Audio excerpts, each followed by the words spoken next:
जानिबा द्वारा हुए ताकू जम कुआ जाए। नियमर अर्थ शौच संतोष तप स्वाध्याय ईश्वर प्रणिधान को नियम कुआ जाए। नियमर अर्थ निश्चित दुख दूर हुए शौच पालन द्वारा। शौचर अर्थ आंतरिक शुद्धि और बाह्य शुद्धि।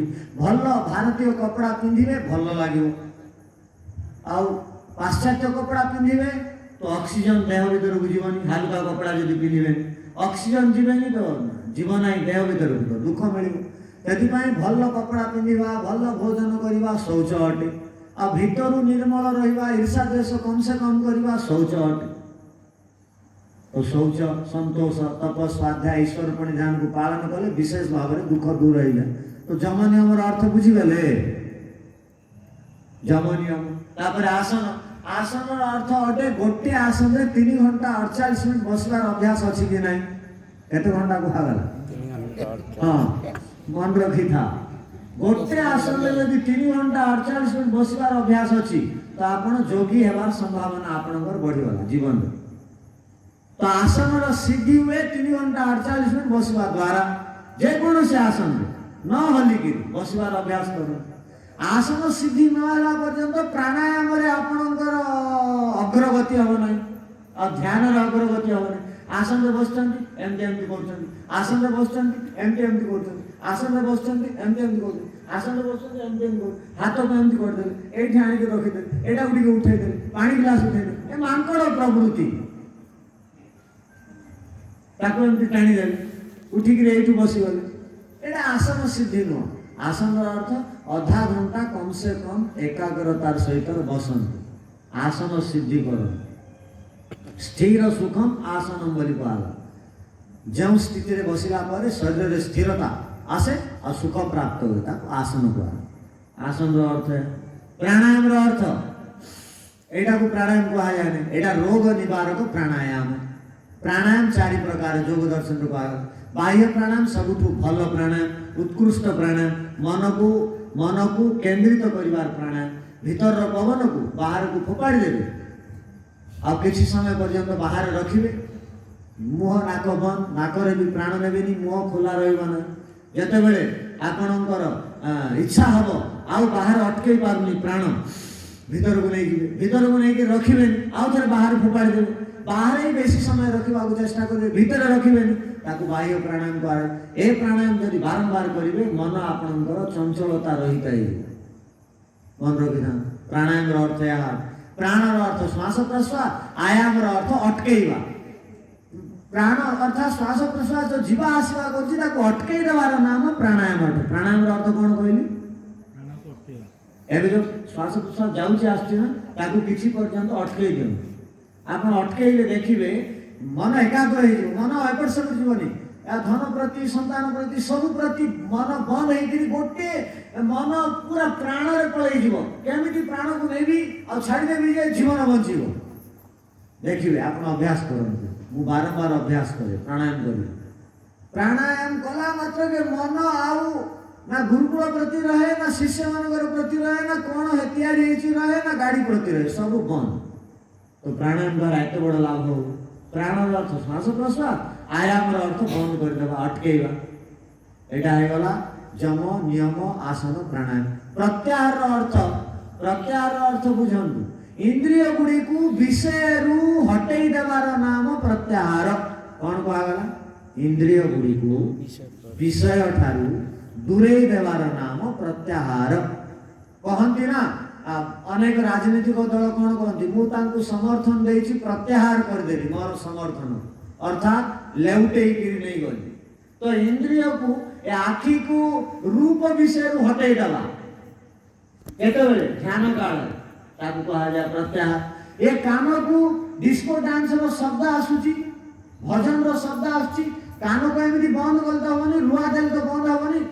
एमिति मन को एमिति प्राणायाम द्वारा एकाग्र करिवे जे कान रे शब्द आसीबो। मन रखितो शब्द रु कान को बंचेई देबा प्रत्याहार, आखी को रूप रु बंचेई देबा प्रत्याहार। एबे सुनिबा समय खाइबार इच्छा आला, खाइबा को जणे देला आ से कहला ना मु जीव को एबे प्रत्याहार करिछि, जीव रे रस देबी नहीं, प्रवचन चालिछि, अमृत मिलले भी खाइबे ताकू को आ जाय प्रत्याहार। एमति आपण करि पारिबे?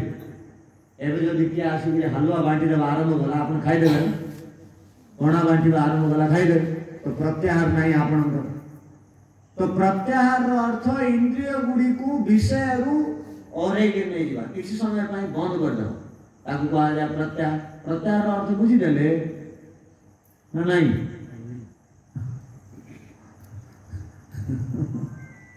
तो जम नियम आसन प्राणायाम प्रत्याहार धारणा धारणार अर्थ यहाँ अटे निजर मन को नाभि लगेगा नाभि विषय ही चिंतन करवा मन रे आउ पंखा विषय चिंतन करवानी पैसा विषय चिंतन करवानी ए 10टा नियम विषय चिंतन करवानी क्यों विषय चिंतन मन को जोठी लगे देले से विषय चिंतन करवा मन को गोटे स्थान विशेष रे लगेकरी से जगह विशेष चिंतन करने को धारणा कहा जाए कौन कहली कह दियो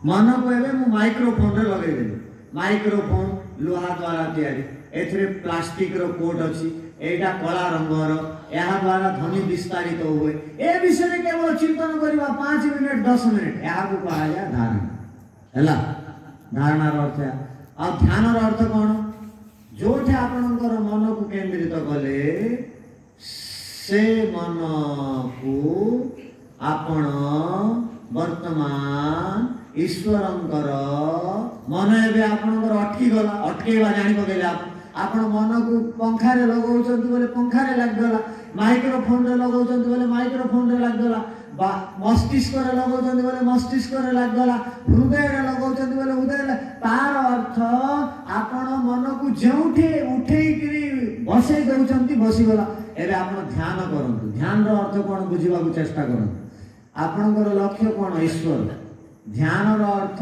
ईश्वर को खोजिबा आरंभ कर दियंतु मन रे ईश्वर को खोजिबा जेमिति आपणकर गोटे जिनिस हजि जाईछि आपणकर आपण मेला को जाइथिले बहुत मेला होचे एबे शिवरात्रि मेला आइले मेला को जाइथिले आपण बा यात्रा होची यात्रा को जाइथिले आपण गोटे अलंकार पिनी गिर जाइथिले सुनार आ कोठे पड़ी गला कोन हला कोठे पड़ी गला 71,000 टंकार पड़ी जाइछि तार मूल्य ताकू जान सुना न मिलिया पर्यंत तार मन कोठे लागि था सुना रे लागि था सुना रे लागि था केमिति सुना को पाई ध्यान रो अर्थ ईश्वर को खोजिबा आरंभ कर दवा मन रे आ कोनोसी विचार को आनिबा नै केमिति को ईश्वर को पाई केवल ईश्वर सत्य स्वरूप अटंती सच्चिदानंद अटंती न्यायकारी अटंती कोनोसी गोटे गुण को आधार करी चिंतन रो प्रक्रिया को आरंभ कर देवार नाम ध्यान अटे जेमिति झरना रो पानी लगातार पड़े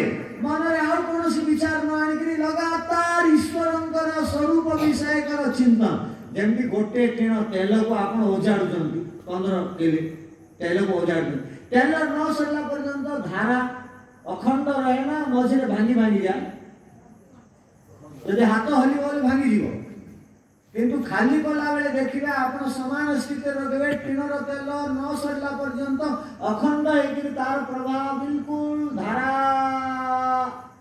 बिना अटकी गिरी धारा प्रवाह तार बजाय तो ध्यान अर्थ खोजिबा आरंभ कर देला एबे मन को गोटे जगह विशेष लगेबा आपण सिखी पकेले धारणा द्वारा एबे मन भीतर खोजिबा आरंभ कर देबा ताकू कहा जाए ध्यान आ समाज रो अर्थ पाई जीवा सुना हजि जाइथिला ताकू खोजुथिले ध्यान आ सेटा हस्तगत हैला ताकू कहा जाए समाज तो ईश्वर को एबे आपण खोजुचंती पाई ना जो दिन पाई जीवे ना से दिन आपण कोन हे